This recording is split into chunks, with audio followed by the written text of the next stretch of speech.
Welcome to English Now Easy podcast. Today we are diving into something that I think trips up almost every single person learning English. It doesn't matter how good your vocabulary is, does it? Not at all. We hear this all the time. People say, I know a lot of English words, I get the grammar, but when I try to tell a story, I just get nervous. Or they feel like the story they told was, just boring. And that's such a common feeling. But here's the thing. Good English isn't only about perfect grammar. Exactly. The key to sounding natural and confident and, well, interesting is all in how you tell your story. So that's our mission for this deep dive. We're going to share 5 simple but really powerful storytelling techniques. And these aren't complicated ideas. They are simple, effective secrets that will make your English speaking feel stronger, clearer, and way more exciting. It helps you get out of that trap of just summarizing what happened. Right. And if you are new to the channel, please think about subscribing. Yeah, and if you hit the bell icon, you'll get notified for new upcoming videos about learning English. Okay, so let's jump in with an example. A really great one. Right, from the actor John Krasinski. He was talking about a time he was at U.S. Customs. Now, a lot of people would just summarize this. They'd say something like, I was at Customs and the agent asked me what I was doing. And I said I was an actor. He was surprised and asked about my wife. Just the facts. So flat. But that's not what he did. He used dialogue. He zoomed right into that one moment. What did he say? He said the agent asked about his wife, and he said, is she an actress? I said, yeah. He says, would I know her? I said, I don't know, man. Her name's Emily Blunt. And then the agent just stares at him. He goes, you. That one word, you. It changes everything. It takes you right there into the moment. That's what we mean. You invite the listener to join you. And that's what these 5 techniques are all about. Turning a summary into a scene.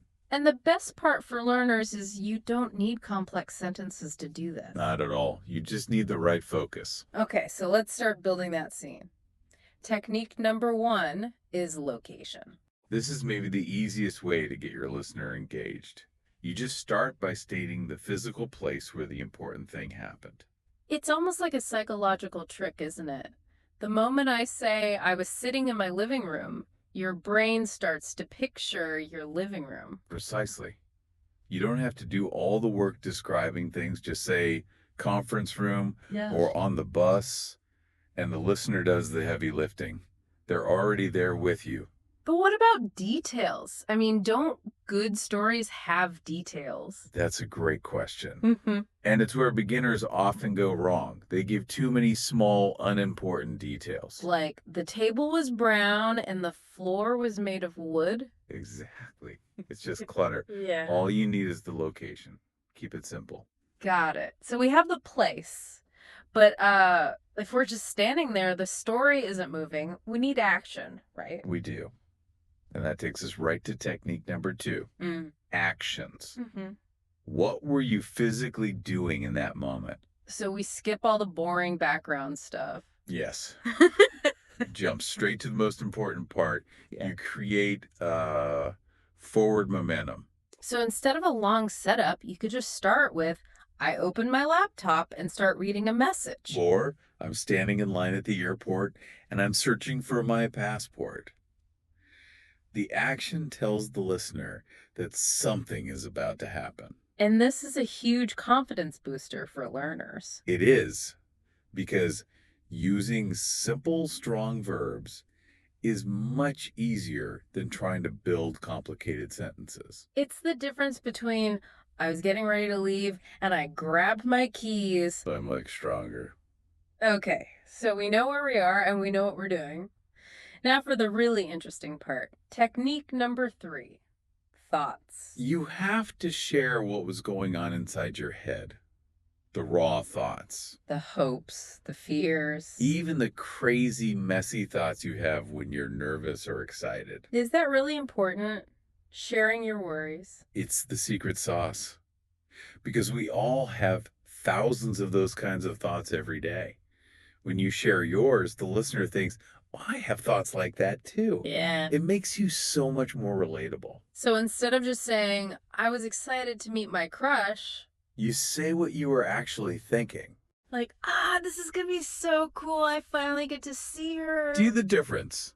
You want to avoid the thoughts that sound too formal or professional. Nobody thinks this represents a supreme opportunity. Right.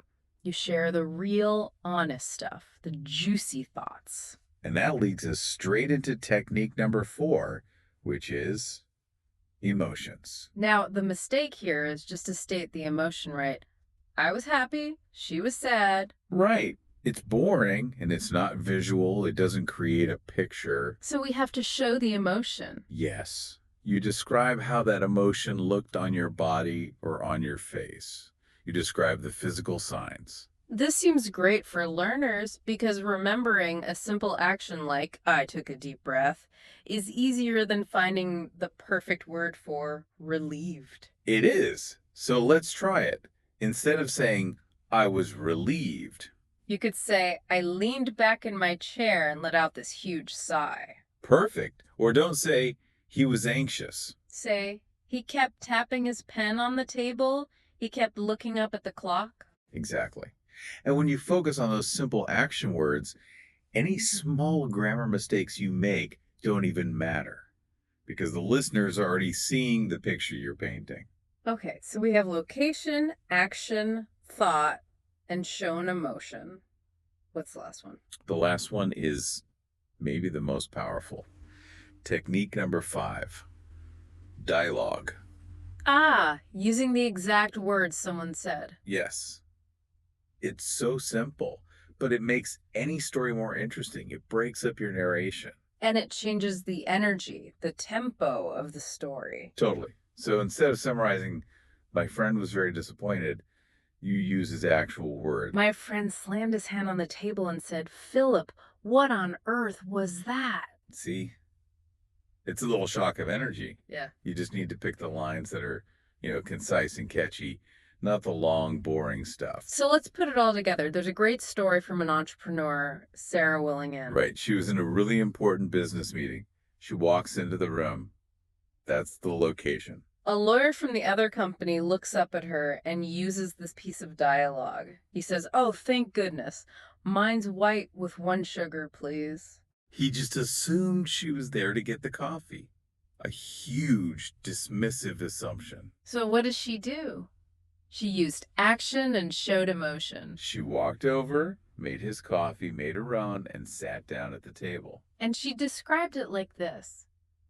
I watched the color drain from his face as he realized what he'd done. She didn't say he was embarrassed. She showed us the color draining from his face. That one single moment became her superpower in that negotiation. That's a perfect example. It's all 5 techniques working together to create one powerful scene. So what does this mean for you listening right now? Well, it means it's time to practice. Let's do a quick exercise. It's really simple. First, just think of one small story from your life, something that happened today or yesterday. Keep it simple. Second, choose one clear main point. Is this story about a funny mistake, a small success, just one main idea? And third, pick one strong feeling you had in that story, and then practice showing it. What action did you do? Did you smile? Did you tap your foot? Okay, so we want to invite you to pause the audio right now. Just for a minute. And practice telling that small story out loud, just to yourself. Use 1 or 2 of these techniques. A location, an action. Try to be loud and confident. Remember, the goal isn't perfect grammar. The goal is to make your listener feel like they are right there with you. Okay, so a quick recap of our 5 techniques. What were they? Location. Action, thought, emotion, but remember to show it. And dialogue. That's it. Focus on those 5 things, and your confidence in speaking English will go up because you'll know exactly what to focus on. So here's a little challenge. Tell one small story in English today using just one of these new techniques, even if it's just to yourself. Thank you for watching the video till the end. Yeah, and please like and subscribe the channel. It really helps us grow the English learning community with us. And keep that love coming to us. It really motivates us so that we can bring you more episodes like this one. Your journey to learning English is just beginning. You can click on more videos that we've chosen for you that can help you more on this journey. Just remember, the most powerful thing you have is your own story. Learning English isn't just about words. It's about sharing who you are, inviting people into your world, and connecting with others one vivid moment at a time. Keep telling your amazing stories.